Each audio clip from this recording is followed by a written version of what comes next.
So you have this ebook and digital product that you want to sell. The only people that follow you on social media is your mom and your close friends. No one really knows who you are, but you have all of this knowledge in your head that you want to share. You need to get in front of people fast, and they need to trust you so they can buy from you. So how exactly are you going to do that? Well, that, my friends, is exactly what I'm about to share in this video. So keep watching. Hello guys, this is Dawn and welcome to my channel. On my channel, I am documenting my journey of starting a digital product business from scratch, and I will not be using marketplaces like Creative Market or Etsy.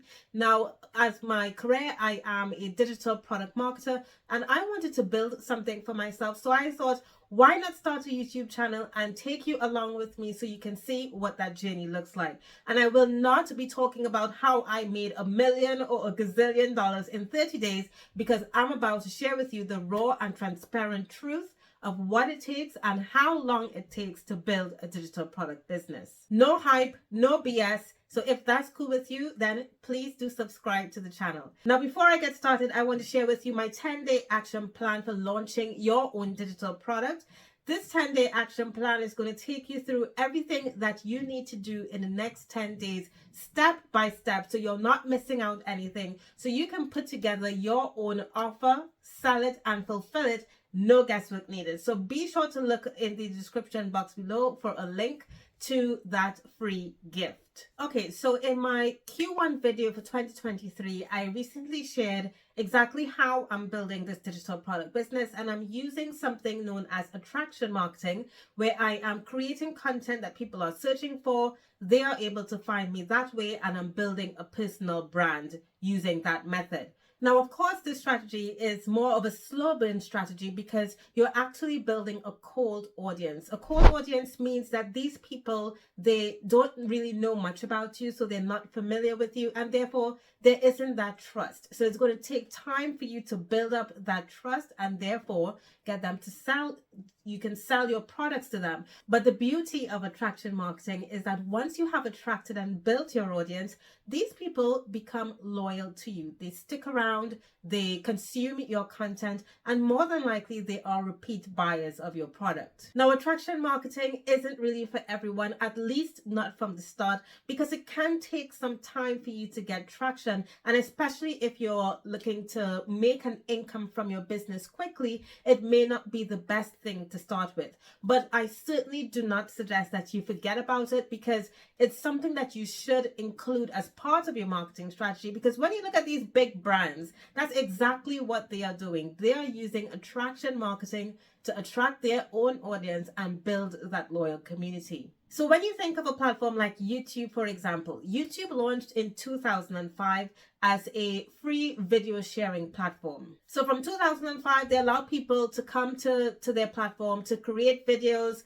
talk about it to their friends, get the word around about who they are. They even invested in YouTubers and in creators, teaching them how to create fantastic videos to retain their own viewers and so on, so that people will continue to come back to the platform. And they did that for 4 years before they started monetizing or putting ads on people's videos. It was only in 2009 where they allowed advertisers to add ads to creators' videos, and that's how they started making that revenue. But the bottom line is before they made a penny with their product, they were doing the groundwork for 4 years just to get the word out. And then once the platform became popular and was a household name on everybody's lips, that's when they started monetizing their product. So when you take an analogy like that and compare it to your own business, that's what attraction marketing is like. But what if you don't want to wait years to make your first dollar from selling your ebook? Well, there are other ways that you can sell your ebook, even if you don't yet have any trust or credibility and people may not yet know about you. And the way you do this is learning how to get in front of or borrow other people's audiences. So what I mean by that is that you're going to partner with other people who already have large audiences. But I know some of you are going to say, but Dawn, who is going to allow me, a complete stranger, to come in and speak to their audience and sell my product, right? That doesn't make any sense, right? Well, actually, you'd be surprised to know that there are so many people out there who are looking for other content creators to come and speak to their audience as a way of offering value to them so that they can learn different perspectives. I mean, they say content is king or queen, and every business owner needs content to share with their own audience to keep them engaged, and that's where you can help. So you want to use this as leverage so that you don't have to do the hard work in building your own audience, and you can simply and strategically put yourself in front of someone else's audience. They have done the work for you and just offer your products for sale. So if you've never thought about this, I'm going to break this down for you in 3 steps. That is, we're going to learn how to identify the best partnership for you, how you're going to reach out to them, and how you're going to deliver your value. Okay, so let's get right into it. Step 1 is identifying the best partnership for you. So you need to first of all identify the best type of partner, community or platform that's going to work well for you, someone that you can connect with that relates well, and the audience, their audience, is the perfect fit for your product. In addition to that, you want to think about whether this person is a direct or indirect competitor. So what I mean by that is, is their product or service competing with yours? Because if that is the case, then it's more than likely that the prospective partner will not want to work with you, because then you can steal their customers. Their audience can literally go to you and buy your products instead of theirs, and it's not going to be a very good relationship. So let's break that down even further with an example, because maybe I've gotten you confused. So let's say that I have an event marketing toolkit that I want to sell to event managers. So event managers are my target audience. So I can think of a company that provides perhaps event management software. So remember, my product is an event marketing toolkit. So I'm selling marketing templates to event managers to help them sell their own products smartly with good marketing tactics, etc. But the company that I am wanting to collaborate with, whilst their audience are also event managers, they're selling a completely different product to mine. Their product is an event management software, right? So when I think of, for example, Eventbrite is a platform that sells event marketplaces. So it allows event managers to create a website to sell tickets to them. So that's a completely different offering to what I offer. And therefore, I can collaborate with Eventbrite and offer their own audience my event marketing toolkit, because it doesn't compete with their product. So I hope that's making sense. Let's get with another example. Let's say that I am a gardener and I want to sell my ebook on how to produce homegrown vegetables and fruits. So my target audience are garden enthusiasts. So I can look to someone like a farmer's market, for example. There are places where farmers and gardeners can sell their own produce and supplies to consumers. So therefore, if I were to partner with a farmer's market, their audience, their target market are gardeners and farmers. And I want to get in front of those people so I could collaborate with the farmers market and also sell my product to their target market. Another indirect competitor could be garden clubs. These are groups of people who have a passion for gardening and often hold meetings and networking events related to gardening. So this might be a great way to reach my target audience by collaborating with these garden clubs, because they are attracting people that I can potentially sell my products to, because they might be looking for resources to help them with their own gardening. Maybe they want to improve their skills, learn more about how to garden, how to produce fresh fruits and vegetables. When thinking about a person or business that you can collaborate with, the most important questions that you want to think about is, who is in my industry?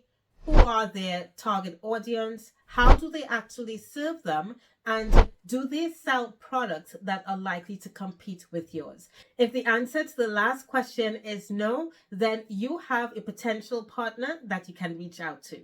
So I want you to write a list of maybe 20 to 30 potential partners that you could potentially reach out to. And I want you to take this a step further because there are a few additional things that you want to think about. You also want to think about whether their audience is engaged. It's active and engaged, because it makes no sense reaching out to a person or a business. They have a large following, but the people aren't really interested in what they are saying. It's more than likely, if you reach out to someone who has an engaged audience, that they are going to pay attention to what they are saying to them if they were to recommend your product to them, for example. All right, so that's step one. Let's talk about step two.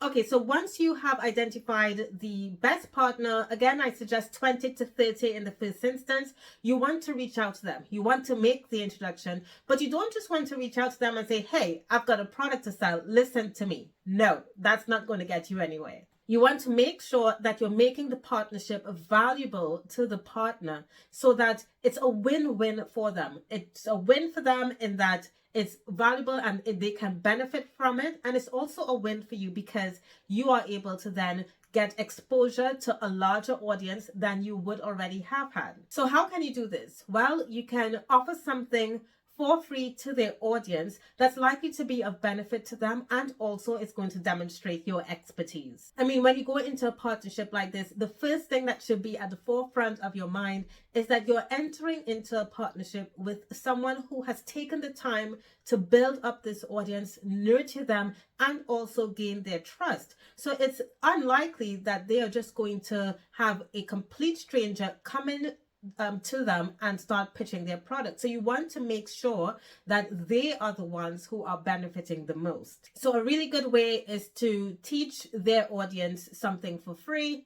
That way you are demonstrating your own expertise, you're building your authority, plus you get to borrow the credibility from the partner because that audience already trusts the partner, and the partner is then recommending that they listen to you, that they hear you out with the knowledge that you are going to share. And the end result of that is that you get exposure to more people, and therefore you have the opportunity to pitch your products to them at the end. All right, so let's talk about step three. So you have identified a list of potential partners, you've done your outreach. Now you want to show up and deliver the value. I mean, you want to do everything you can to almost over deliver on what you are offering, because this is not only going to help build the relationship that you have with the potential partner, because who knows, that may then open up bigger opportunities for you, but also it helps you to create the perception in the eyes of this new audience that you are someone worth connecting with getting to know better. I mean, I remember trying this strategy as part of the things that I would do when I would build my own audience at the time, and I would go out and connect and collaborate with other bigger companies or people or businesses that had larger audiences than mine. And when I would finish delivering the webinar, their audience would actually go out and find where I was active on social media and follow me. So I want you to keep in mind that when you are doing this strategy, that you too are building your own audience. People are likely going to connect with you, and it may not be that they will buy your product in the first instance or the first time you pitch them, but then you have the opportunity to continue the conversation with them after you have delivered your free thing, whether that's a free webinar or a free video, and you will then have the opportunity to sell your products to them then.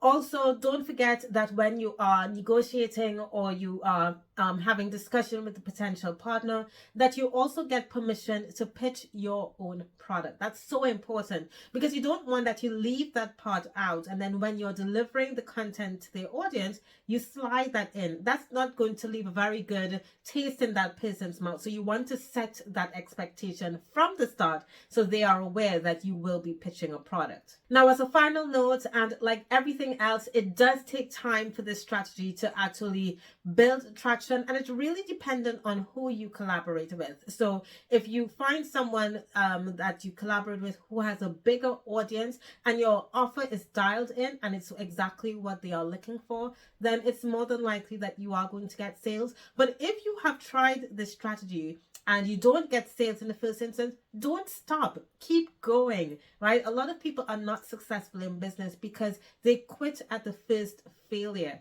You have to keep going. You have to keep refining the process until it starts working for you. So I hope you're able to include these steps as part of your overall marketing plan to building and getting in front of other people's audiences. Thank you so much for watching my video. I hope it helped a lot, and I look forward to seeing you in the next one. Bye now.